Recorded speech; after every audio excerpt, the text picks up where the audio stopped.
খামারে প্রোডাকশন কমে যাচ্ছে, ডিম ছোটো হয়ে যাচ্ছে, ভালো দামে ডিম বিক্রি করতে পারছেন না, ডিমের বাজার মূল্য কম বলে, কারণ ডিম ছোটো। আসলে ভাই খামারের মধ্যে আপনি আসলে এই ধরনের সমস্যার সম্মুখীন হতে হবে। আর এই সমস্যাটা কোনো ছোটো সমস্যা না। ডিমের জন্য, প্রোডাকশনের জন্য এই সমস্যাটা সবচেয়ে বড় সমস্যা। কেন?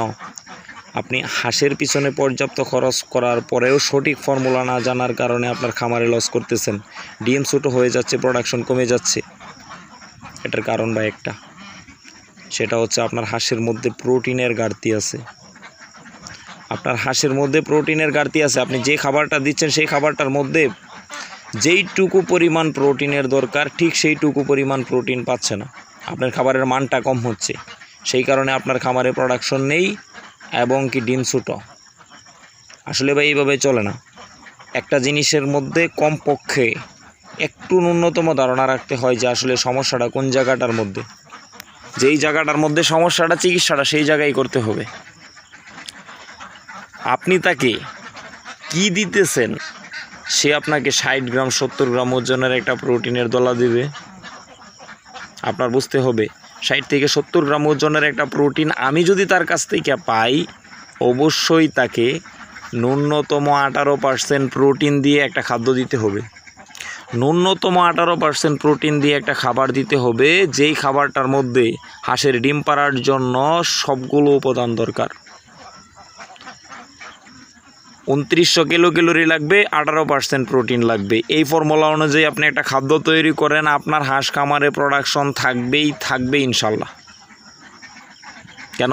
হাঁস আপনার কাছে অন্য কিছু চায় না, চাই তার উৎপাদন করার জন্য, তার ডিমটা পেটে জন্মানোর জন্য এবং এই ডিমটা ছাড়ার জন্য ভালো মানের একটা খাবার।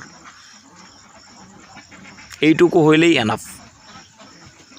যদি আপনাদের খামারের মধ্যে প্রোডাকশনজনিত এই সমস্যা থাকে, কম টাকার মধ্যে ভালো মানের একটা খাবার তৈরি করেন, যেটার মধ্যে 18% প্রোটিন থাকবেই থাকবে, 2900 ক্যালোরি থাকবে। আপনাদের প্রোডাকশন নিয়ে আর টেনশন করতে হবে না, এই টেনশন করবে হাঁসে। তাই যদি ভালো মানের একটা খাবার দিতে পারেন, হাঁস খামারের মধ্যে আপনার পিছনে তাকাতে হবে না।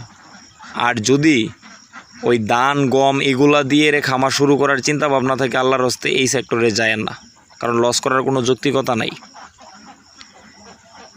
এই যে দেখতেছেন এই ফিডটা আমার উৎপাদন খরচ হয় আগে হয়তো 45 টাকা, এখন বর্তমানে কাঁচামালের একটু বাজার বাড়ছে এবং কি ফিডটা আর একটু উন্নত করছি, এখন উৎপাদন খরচ হয় আমার 48 টাকা।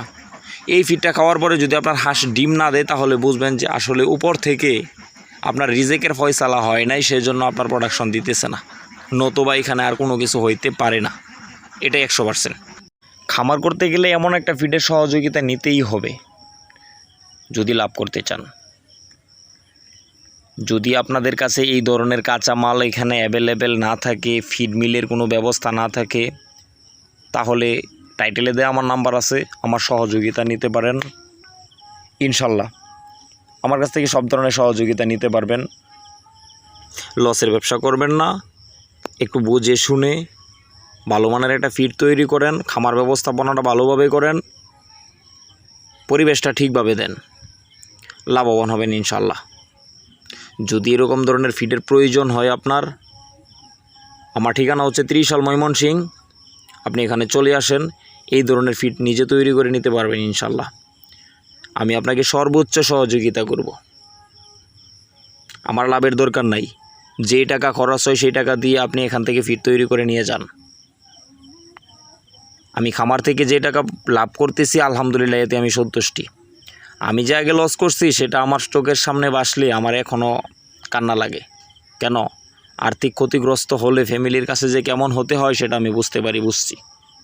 তাই প্রত্যেকটা খামারের জন্য একটা রিকোয়েস্ট, এই ধরনের ভালো মানের একটা ফিড আপনি পাশে রাখেন, আপনি লাভবান হতে বাধ্য ইনশাল্লাহ। যদি ফিডের প্রয়োজন হয়, যদি ফিড বানাতে চান, আমার নম্বরে কল দেন, আমি আপনাকে সহযোগিতা করব। যদি আমার চ্যানেলের ভিডিওগুলো ভালো লাগে, প্লিজ সাবস্ক্রাইব করেন আর একটা লাইক করেন। আপনি একটা লাইক করলে আমার নতুন করে একটা ভিডিও বানাতে উৎসাহ পাই। আজকের মতো এখানেই রাখছি, দেখা হবে পরবর্তী নতুন একটা ভিডিওতে। সে পর্যন্ত ভালো থাকবেন। আসসালামু আলাইকুম।